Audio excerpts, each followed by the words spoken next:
Hello दोस्तों, कैसे हैं आप लोग। आई होप आप अच्छे होंगे। देखिए, आज जो क्लास है प्रमुख व्यक्तियों के बारे में देखेंगे। एनसीईआरटी पे बेस्ड क्लास है। सीटेट के लिहाज से बहुत ही इंपॉर्टेंट क्लास होगी हमारी और आशा करते हैं आपकी तैयारी बहुत अच्छे तरीके से चल रही है। उसी क्रम में नया टॉपिक देखेंगे और इससे रिलेटेड आपको निश्चित तौर पर एक क्वेश्चन देखने को मिल जाएगा। तो देर ना करते हुए स्टार्ट करते हैं अपना टॉपिक। प्रमुख व्यक्ति जो फेमस पर्सनालिटीज़ हैं एनसीईआरटी बेस्ड, जो कि हमारे सीटेट में आ सकती है, तो उनको हम कवर करेंगे आज की क्लास में। 1 से 2 नंबर यहाँ से हम कंफर्म कर लेंगे।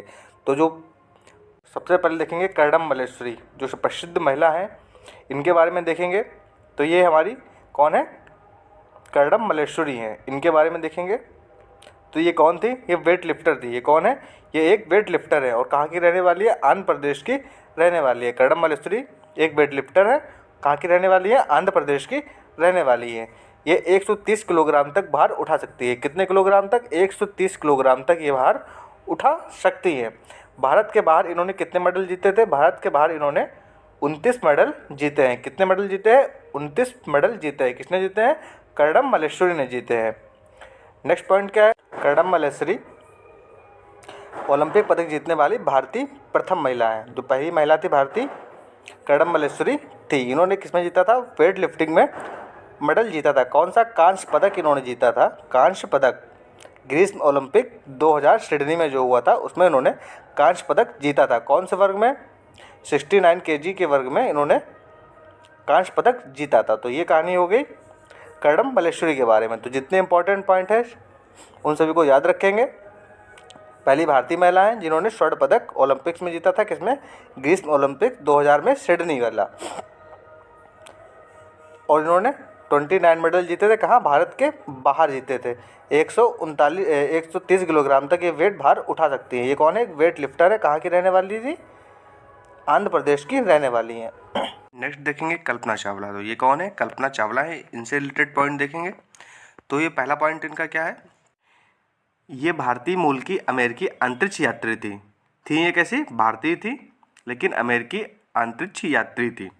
ये भारत की पहली महिला अंतरिक्ष यात्री थी। भारत की जो थी पहली महिला अंतरिक्ष यात्री थी। इनका जन्म 17 मार्च 1962 में हुआ था। कहाँ पर हुआ था, करनाल एक जगह है, कहाँ पर, हरियाणा में। कहाँ पे, करनाल में हुआ था, हरियाणा का एक प्लेस है ये। 1988 में कल्पना चावला ने नासा के एम्स अनुसंधान केंद्र से अपने व्यावसायिक जीवन की शुरुआत की थी।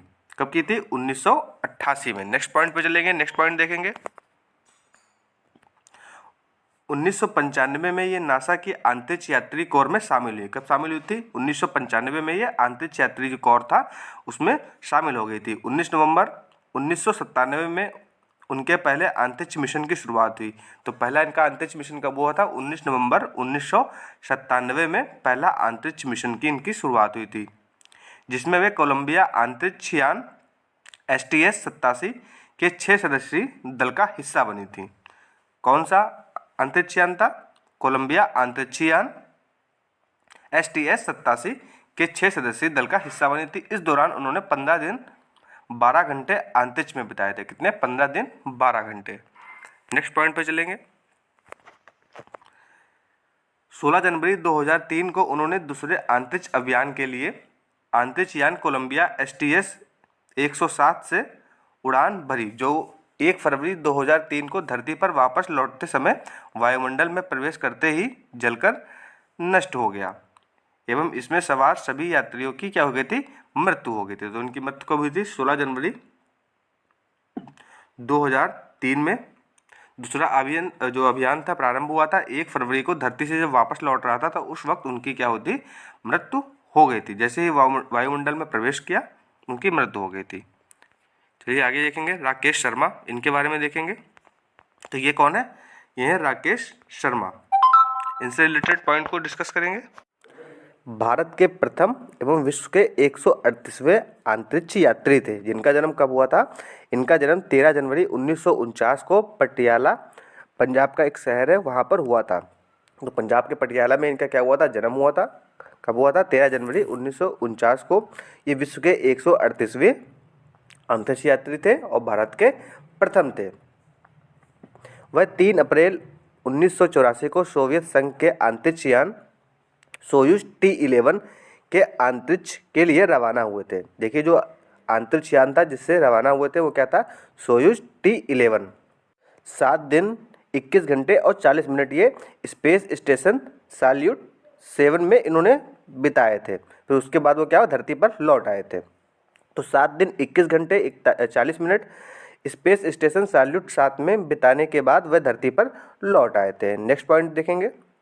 1984 में भारत सरकार द्वारा इन्हें अशोक चक्र से सम्मानित किया गया। किससे सम्मानित किया गया था, अशोक चक्र से। किसको किया गया था, राकेश शर्मा को। इन्होंने सोवियत संघ रूस के यूरी गागरिन केंद्र में अंतरिक्ष यात्री का प्रशिक्षण प्राप्त किया था। कहाँ से किया था, यूरी गागरिन केंद्र था, यूरी गागरिन केंद्र से इन्होंने प्रशिक्षण प्राप्त किया था। नेक्स्ट पॉइंट देखेंगे। नील स्ट्रॉन्ग चांद पर उतरने वाले प्रथम व्यक्ति थे। वे चांद पर 1969 में गए थे। इंपॉर्टेंट पॉइंट है, ये भी याद रखेंगे। चलिए आगे बढ़ते हैं।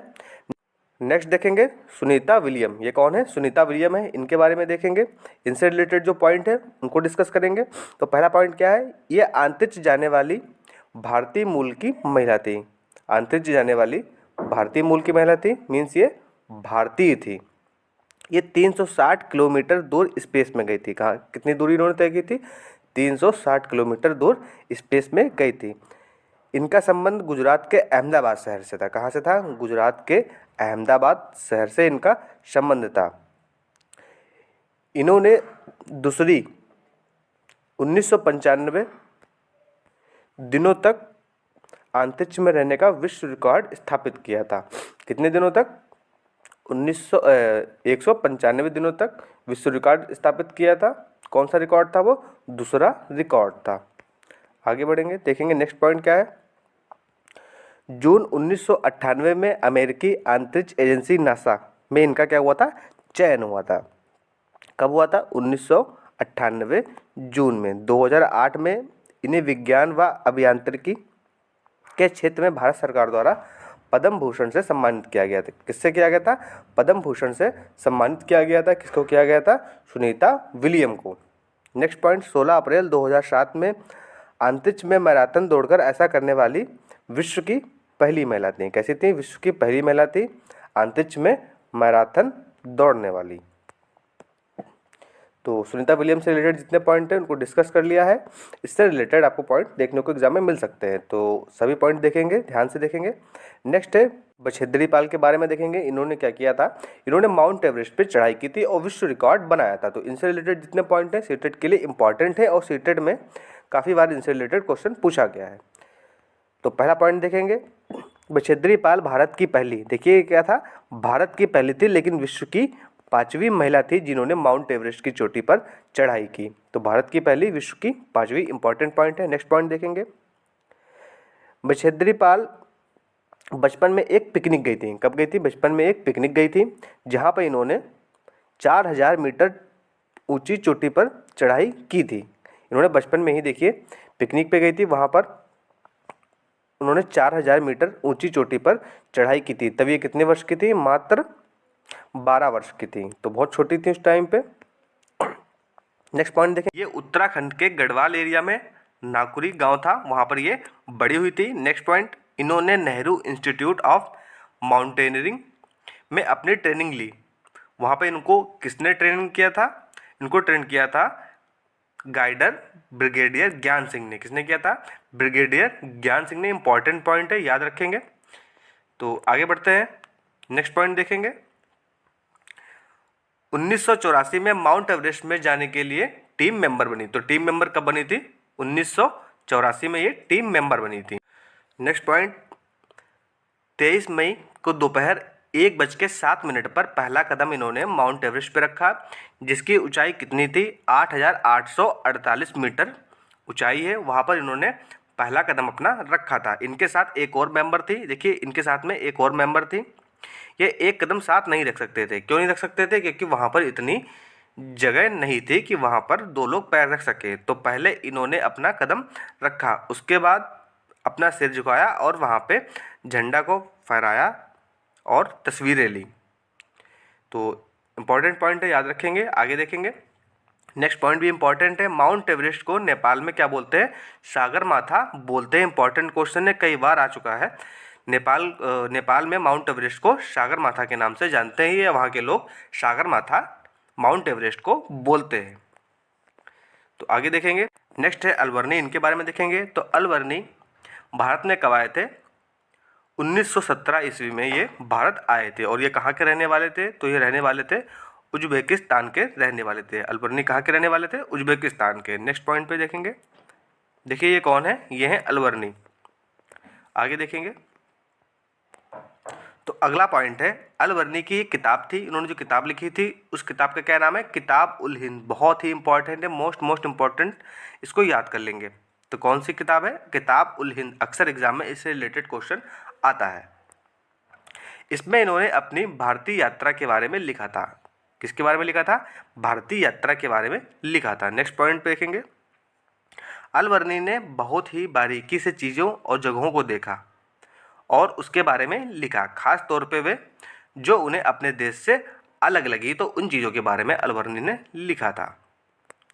आगे देखेंगे, नेक्स्ट पॉइंट, अलबर्नी उस समय के तालाबों के बारे में लिखते हैं कि यहाँ के लोग तालाब बनाने में माहिर हैं। कहाँ के लोग? भारतीय मूल के लोग तालाब बनाने में माहिर हैं।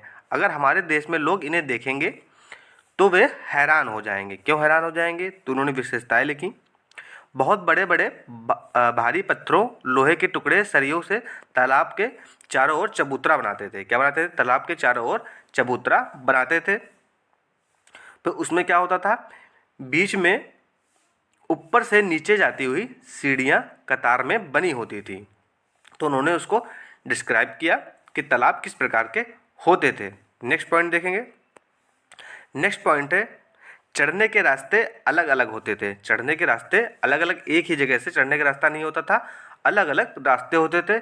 यहाँ कभी भी भीड़ लगने की परेशानी नहीं होती थी। क्यों नहीं होती थी? क्योंकि एक रास्ता ना होके कई सारे रास्ते होते थे, तो वहाँ पे लोगों को आने जाने में परेशानी नहीं होती थी और वहाँ पर भीड़ नहीं होती थी। तो जितने भी पॉइंट हैं इंपॉर्टेंट, वो हमने अपने कंप्लीट कर लिए हैं। जितने इंपॉर्टेंट पर्सन हैं जो एग्ज़ाम में आ सकते हैं, तो उन सभी को हमने देख लिया है। तो इनसे रिलेटेड आपको क्वेश्चन एग्ज़ाम में देखने को मिल सकता है, तो इम्पॉर्टेंट है, इनको एक बार नज़र डाल के ज़रूर जाएंगे। तो हमारी वीडियो अगर आपके लिए हेल्पफुल रही है तो हमारी वीडियो को लाइक, चैनल को सब्सक्राइब और बेल आइकॉन की घंटी दबा देंगे।